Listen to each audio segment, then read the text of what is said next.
Hello again, and welcome to another edition of Media Watch. I'm your co-host, Eric Tait. I'm Bob Anthony. And I'm Raymond Peterson. Oh, and our guest today... Yeah, I'm the last one. Yes. I'm Alan Singer. There I am. I'm Alan Singer. Longtime Media Watch supporter and guest, and educator, historian, and welcome aboard, Alan. This is brought to you by the good graces of EVT Educational Productions and Manhattan Neighborhood Network. And we're pre-taping the Wednesday before our Monday air, so we'll do some perspective and analysis. One of the big stories, Alan, that I'm glad you're here to help us discuss is the, quote, Mideast peace plan breakthrough. Okay, I hear you laughing, but yes. the deal of the century, yes. The Trump vision. Okay. I'm really glad you're here to talk about this. Yeah. Look, I now call it quid pro Netanyahu. Yes, the two corruption charged individuals are now trying to help each other out. Is that what you're implying? Yeah, the Netanyahu has invited Trump to interfere with Israeli domestic politics, and Trump has invited Netanyahu to interfere with U.S. domestic politics, hoping to get them both off the hook. Right. Yes. Good luck with that. Well, this is what's so weird about what we're seeing. One is supposedly it's a deal, but one party was never invited to the talk, so that the Palestinians were completely ignored. So this is not a deal. This is take it or leave it for them. Yes. So that's the first thing. Second thing is you look at the map, because they have this famous map that they've created, and what they've done is they've taken what Trump, I think it was The Guardian said, that it reads like the Israeli government talking points. Everything that the Israeli government wanted, they got, and what they're trading to the Palestinian are segments of desert in the Negev. Okay. And then the third piece, and this is what disturbs me, I am a secular Jew, that what really frightens me is what Trump is doing is he's building up his support with the Christian evangelicals. And I'm looking at this and I'm saying to other Jews, these are not people that Jews can trust. These are people who do not care about Israelis and they do not care about Jews. They see Israel and the Trump deal as a sign of the coming apocalypse, and they're preparing for the rapture. And I'm looking at this and I'm saying, well, I think the Yiddish word for this is mashugana. Yes. Yes. And how... Yeah. You're being polite, but go ahead. No, yes. But this is not a deal that will benefit most Israelis, because this is not a deal that's going to bring peace. This is a vision for perpetual Middle Eastern war. And so it's just another example of Trump pretend to support people. You mentioned that he was really not trying to help Jews and basically appealing to the evangelical Christians who are looking for the rapture. But there seems to be, based on the latest breaking news stories, a kind of Trump Jewish push for votes, even though there may not be that many, and you can elaborate on that. But you notice that on the day after he announces his peace plan, he has Attorney General Barr coming to New York. I don't know if you've got that story there. Actually, I was looking at it a second ago, and he came to Brooklyn. I'm not exactly sure which location, but it was supposedly in reference to a hate crime, a woman who punched Hasidim on the sidewalk. I believe near, if I'm remembering, near Myrtle Avenue, I believe. And as hate crimes go, this, at least to me, rates rather tepid for the Attorney General of the United States to be coming to talk about it. We've had much worse ones locally. I'm surprised he didn't come. I'll give you one positive on that, because there's been a rash of these anti-Semitic crimes, especially in the borough of Brooklyn, if I'm correct. There's been a rash of them, so I can see why that might be the last straw, but I'm still skeptical of Attorney General Barr, the head of this Justice Department, supposedly being anti-hate crimes, because remember, just recently there was this rash of revelations about Stephen Miller. Now, Stephen Miller, as we all know, is one of the key advisor and players in Donald Trump's administration. He's basically an avowed white supremacist who's the guy in charge of all their anti-immigrant policies, and has a lot of postings and emails on white supremacists, the same white supremacists in Charlottesville talking about Jews will not replace us. Right. So for me, Alan, this is kind of hypocritical that Donald Trump is now, quote, on a I love Jews push with his peace plan that's all one-sided for the Israelis. Everything they want, they got. And the Palestinians get no right of return. They get no compensation. Oh, they get $50 billion, except that what are they going to do with the that? Israelis have already destroyed more than $50 billion worth of their economy. They're not getting $50 billion. They're promising that there will be investment in developing the Palestinian sectors. But partly is Israel controls all egress, enter and exit from these sectors. Israel controls everything. Israel even controls their airspace. Yeah, So- that's the weirdest thing I've Okay. heard. Yeah. Go ahead, finish. All right. All right. But the business with the anti-Semitic attacks, I think we have to distinguish between anti-Semitism and anti-Hassidic attacks. Okay. And the anti-Hasidic attacks, which we've seen in Brooklyn, but we've also seen in Jersey City and in Rockland County. And this is not to minimize. People should not be attacked for who they are. Period. Yeah. But most of these attacks have been minimal. They've been by people who are mentally ill, or they've been by teenagers. Okay. And so what we're looking at in Brooklyn particularly are tension in areas where there has been gentrification, tensions in areas where we have the Hasidic community expanding into areas where blacks and Latinos and poor people have been displaced. So while these attacks are not acceptable, these are not real threats to American Jews.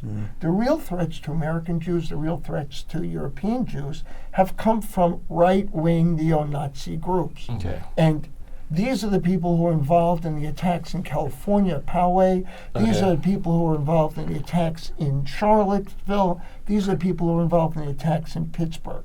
These are the real threats to American Jews. This is the real anti-Semitism. And what by focusing in on a woman who may have been mentally ill on the street. That was my point. That was my point. I saw her on TV, and she looked like she was just off. Yeah, I don't want to make. Yeah, I don't want to make light of it. On your point. Yeah. The woman looks like she was mentally ill. The Rockland County attack, the guy with the saber, machete wielding guy, he's got a history of serious mental illnesses. So there does seem to be a pattern of this, but some of the fallout that's going to actually happen as a result of this, especially a Bigfoot Barr coming in talking about this is now hate crime for us, is New York was smart enough to recently pass the no cash bail law. And what's going to happen is because this woman had been out on bond, on the no cash bond, and committed a second act, you're going to start to see a major pushback by the police department, the police union, and all these this no cash bail reform push. And that's going to be they're going to have to relitigate this whole struggle again, because this woman had been released on bond because of the no cash bail new law being passed, and she turned around and did another same silly thing and struck another person. But you know, so that's part of the fallout that you're going to be dealing with on this. Right, but that's similar to the 70s when they closed down all the mental hospitals. That's why and we have a problem. You know, and they dumped all of these people out on the street. Now our jails are full. And that's why they're doing this whole thing, this release thing, just to get the people out. So we're returning criminals, mentally disturbed people to the streets. You are correct in that there was a study recently done that specifically stated that the mental health population in the United States of America is getting their treatment or lack of treatment in our jails across the country. And that is because doesn't from surprise me at what all. you historically just quoted when Ronald Reagan said, dump all these people out on the streets. We're no longer funding any federal mental health facilities. We're not doing X, Y, and Z. This is the residue of that historical decision. I can see Our that. jails Yeah. are where we treat our mentally health people, folks. We don't treat them in hospitals. We don't treat them in any health facilities. We try to treat them or not treat them in our jails. So you are right on target. And this is, what do they say? You reap what you sow. Absolutely. This is what we sowed in the 70s, thanks to the Gipper and the Mr. First Teflon. Yes. We're living to rue the day today in the 21st century. But to get back to what we're talking about, that white supremacist thing, because remember what you were talking about, Charlottesville. Those white supremacists trudging with their truncheons and their tiki torches, Jews will not replace us. The story that caught my eye when we were talking about doing the show was Wake Forest University.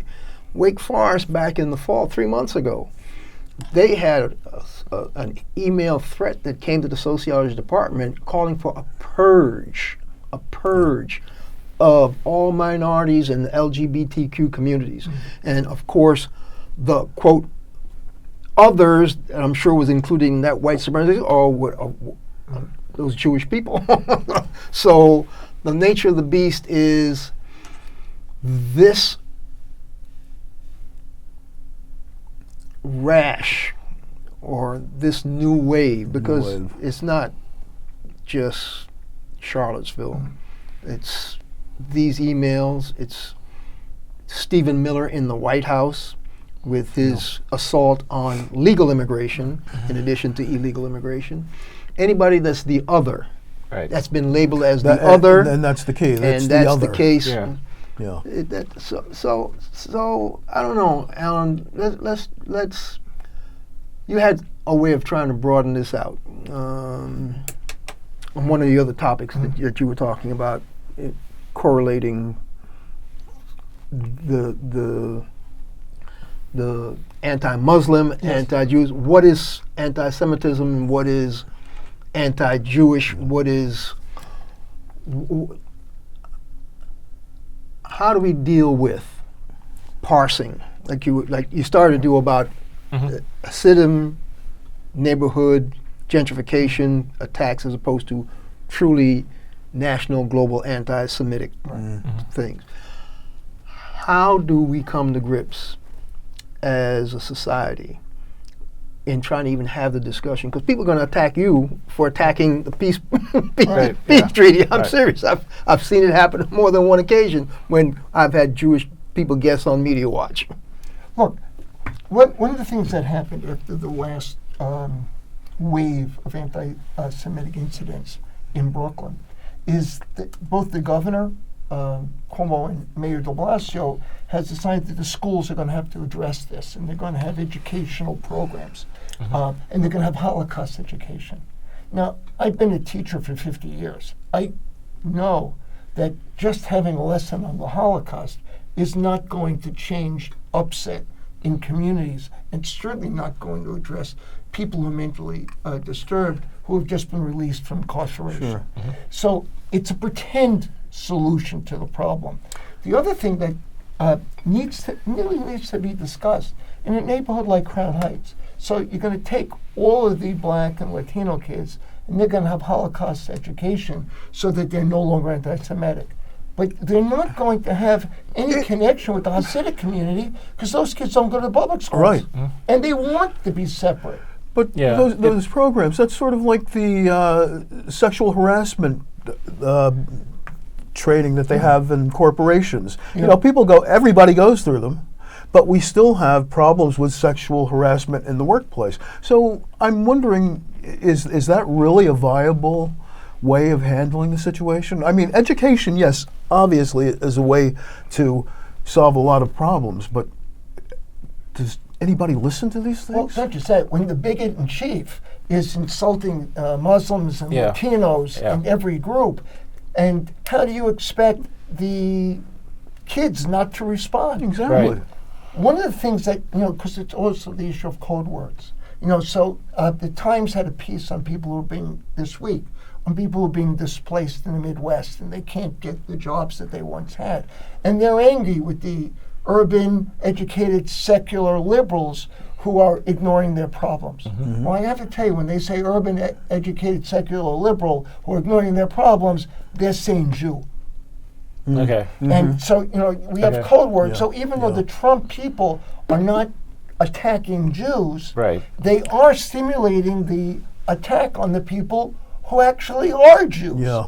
And so the veiled anti-Semitism is very much being stirred up by the Trump supporters.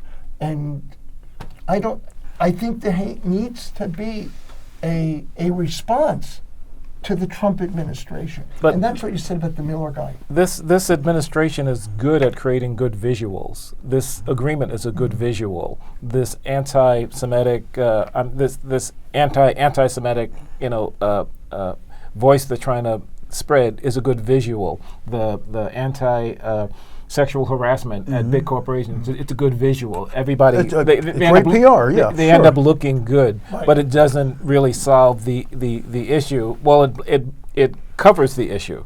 It blankets the issue, hides the issue, but it doesn't actually attack it, like you were saying. To pick up on the code word phrases you were talking about, because I remember when the early Trump administration came into power, folks, they had people like the Goldman Sachs chair, Gary, Cohn? yes, Cohn, Okay. Jewish, Yeah. and he was in an internal power struggle in that administration because he had some international relation things that he thought would be best for the administration. And the put down on Gary Cohn was he was a globalist. Another code word. Yes. Okay. Globalist, Okay. international relations connections that might be good for you economically and in the best interest of the country. But if the globalist wants it, that means that's a, quote, Jewish cabal pushing something. Those are the kinds of things that's been embedded in this Trump administration Yeah. from day one. Adam Schiff.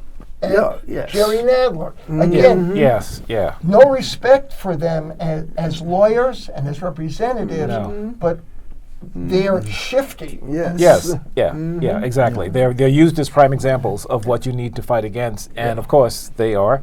It's. Well, and of course, the other big spokesperson for Democrats was Hakeem Jeffries.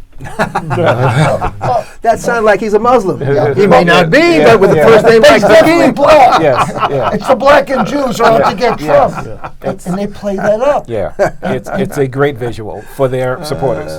Well, you mentioned something about evangelical Christians feeling that the apocalypse is upon us. The rapture. The rapture. So why don't they see this guy in the White House as the Antichrist?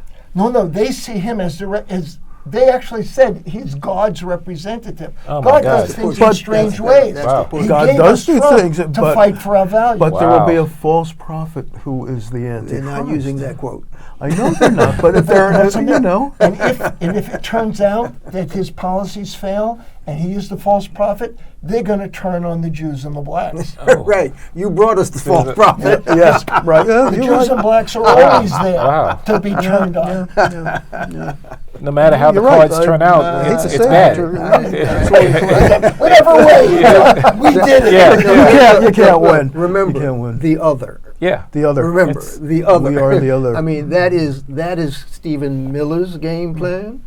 That is Donald Trump's plan when he came down the escalator. Yeah. The Oh, the others first- are yeah, the rapists they- and yeah, the killers and right. the whatever. Yeah. And he's been pushing the other Muslim ban. What's the latest ban? Now if you're here from wherever and you right. decide you need assistance, Assistance. you can't get that assistance. Right. Otherwise, you can no longer be here. Your green card will be revoked, poor and they people will ban. deport you. Right. You Exactly. can't even come here, or I don't know if they passed this yet, but I read somewhere that they were trying to pass a law that if someone was pregnant Oh no! and about to The Supreme deliver, Court they just couldn't said come. could start enforcing the pregnant women travel ban. Oh, Meaning, if you're The pregnant, Supreme Court you can't did come say in here. that. I believe that there was a stop on it, and that was what they just lifted. they just lifted They it. did- So, they did so, just so lift it. that Well, that's- if you come in, if you're pregnant, they can challenge your coming in if you're pregnant, Right. because you may just be coming here to have your To child have- born to here. give birth to a And no, citizen. look, Okay. I'm not. birth tourism, right? Yeah. We, Birth we tourism. understand that Yeah. a lot of rich folk have done that. Poor people I'm don't sure get on that- planes and come to this Yeah, country no. to have babies. They can barely survive where they are, much less getting an air flight Right. to come in and have a baby. Okay, so it's usually very wealthy women Interesting. from countries that are economically well off, the families themselves, Right. and they just say American citizenship might be in the best interest of my child. Okay. They'll get on a plane, they'll come. And it's been done. It's not anything, but it's not been done by the bulk of the people he's trying to ban. So my question is, Yeah. what is that ban going to do for curtailing our Again- citizenship Yeah. pool? Again, it's a good visual. You're right. Yeah. We're tough on Yeah. immigration. Yeah. One of the scary ones is that they were saying that people with green cards who get public assistance could lose their green cards, could not be renewed. And again, so what if the coronavirus comes here? What are you saying, people? Don't go to the hospital because you can lose your green card. What you do is you create the conditions for an epidemic. Wow. Absolutely. Interesting. Absolutely. Very There's interesting. No doubt. Of course. There's no doubt about And that. the absurdity is, people with green cards who have children, their children go to public school. Is that public assistance? Are we going to take away green cards from people whose children attend public school? I mean, the implications of the policies are absurd. Yeah. But again, this is a presidency. This is a Republican Party that's policies are grounded in absurdity. Stephen Miller. Well, Stephen Miller. and today, and Stephen this- Miller plan. This is Wednesday. They had the Republican summary on the impeachment, and so what is the Republicans claim? Dershowitz claims that whatever a president does is acceptable because he has the best interests of the nation at heart. Naturally. When did Dershowitz lose his mind? That's what I want to know. I know it was gradual over the years. Possibly when he met Jeffrey Epstein. Possibly. And notice I said I'm not possibly. touching- yeah, I said I'm not- possibly. I'm not I gonna didn't- touch. I didn't say it. Yes. He did. I just No. Yeah. possibly. It's something to contemplate. Yes. But the thing after thing that the Republicans claim is that basically anything a president does is acceptable. But they also set an impossible standard for impeachment that was very interesting. They said you can't prove that the president did not have the interests of the nation at heart. And of course that's true. You can't prove a negative. You can't prove that the earth is not on the back of a giant turtle. You can't prove that God does not exist. You can't prove any of these things in that kind of absolute way. So what the Republicans have created absurdities that can never be proved. Right. And so and again, it's part of the war on science, it's part of the war on information, part of the war on fact, it's part of the war on the future, and it's very, very scary. And I don't know where we're going to go. I don't know when people are going to wake up and saying, of course you can't prove that. We have to use reason, not absolutes and absurdities, to make decisions. Right. Yeah, the interesting thing about impeachment, we didn't want to get into impeachment, but Yes. we're almost out of time anyway. We right? have 4 minutes. Since we're on it, we might as well talk a little bit about it. The stuff that I paid attention to, because I actually listened to some of the Republican argument, just like I listened to some of the House managers' arguments. And the Republicans kept saying, yeah, it was a perfect call. You did nothing wrong. And the Democrats had already given you the factual breakdown of the calls with witnesses and the whole bit. So their initial he did nothing wrong was a perfect call, with like the first day defense. And then Dershowitz came up and said, well, yeah, okay, so maybe if it wasn't a perfect phone call, let's say he did it, well, so what? The fact that he did it is not impeachable.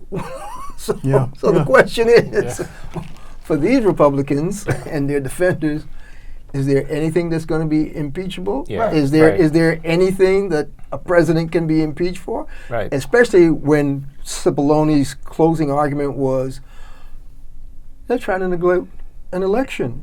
Don't take this man out of office because it's almost time for the next election. You shouldn't impeach somebody when they're about to be. So what kind of argument?